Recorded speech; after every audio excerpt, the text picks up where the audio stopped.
But it's one of those things that when you do it, you say it's worth it.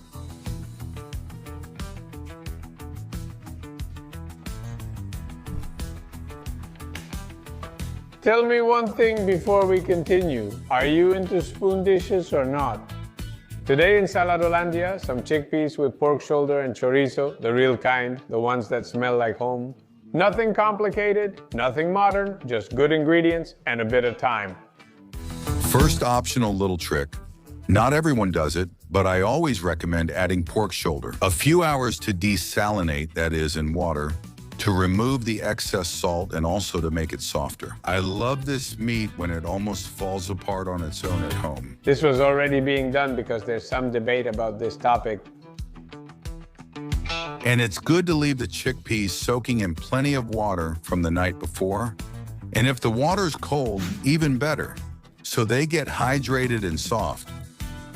Perfect recipe with dried chickpeas. Today it's time to enjoy, and I'll show you the rest of the ingredients just as they are, because I'm going to use them as is.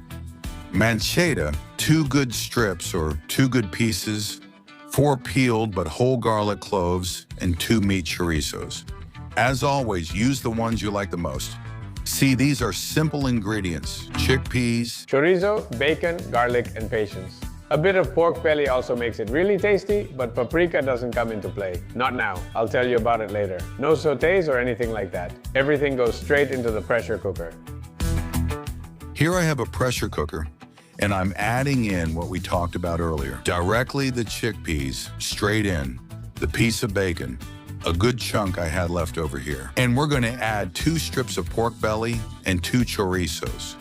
Look, first the chorizo here, second the chorizo there, and pork belly, also known as bacon. I don't know what you call it at home, but do you know what I mean? This fatty part that adds so much flavor? And now the 4 cloves of garlic, just like that, easy, actually super easy. And now finish all the magic with a little bit of salt, always to your own taste. And now the soaked chickpeas, chorizo, bacon, and whole garlic cloves. Cover with hot water and let the pot do its job. Well, I'm going to do that. Hot water, and I'm going to add enough to cover 2 or 3 fingers above where the chickpeas are.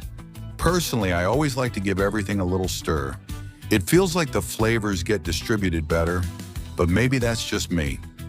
What do you think? Does stirring the ingredients make a difference? And you, do you prefer a pressure cooker or the traditional pot? And what's left for you to do? After making this move, you just have to put the lid on and turn the heat up high so the pressure inside rises. It's that simple. When the pressure rises, we lower the heat and forget about it for 35 minutes. And the thing is, you don't need to keep an eye on this, it just needs a bit of time. When you see the steam coming out, lower the heat and start counting. And here I do something that really makes a difference. I turn off the heat, let all the pressure inside release on its own, calmly, without touching it until the next day. By the way, do you eat it right away or do you let it rest until the next day? Well, time has passed, and on the internet it goes by faster than ever, so here I am. The next day I shake the pot a little before opening it, because I feel like it mixes better that way. Now we finally open it, because the paprika is about to come into play. So after removing the lid, I add plenty of paprika, also called pimenton. It can be sweet or spicy. I'll leave that up to your taste. I add a good amount because I like a strong flavor. Why do I do it now? Because if you do it earlier, with the pressure, the paprika burns a little and turns bitter, and I want to get all its flavor. What you need to do is mix it well so it spreads evenly, and now turn the heat back on. We're going to set it to medium or medium-high heat until it starts to boil a little, and keep it like that for about 5 to 10 minutes. Because these spoon dishes taste better if you serve them nice and hot. Did you always add paprika, or did you learn about it later? Do you usually use sweet paprika, spicy paprika, or a mix of both? That says a lot about a person, and also if there are kids at home.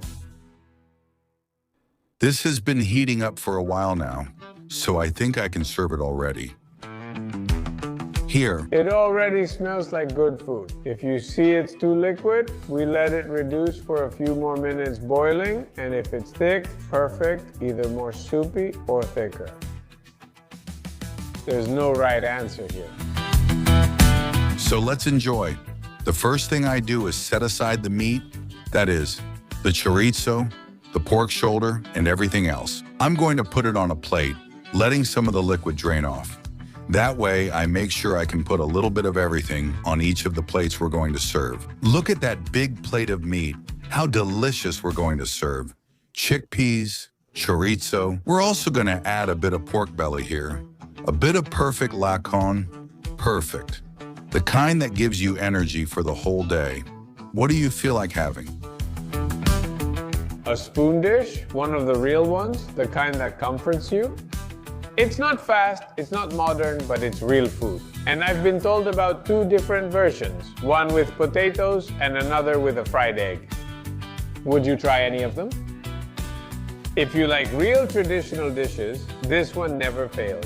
And keep the recipe, because when you crave it, you really crave it. Seriously. If you liked it, give it a like and write in the comments. What's your favorite spoon dish?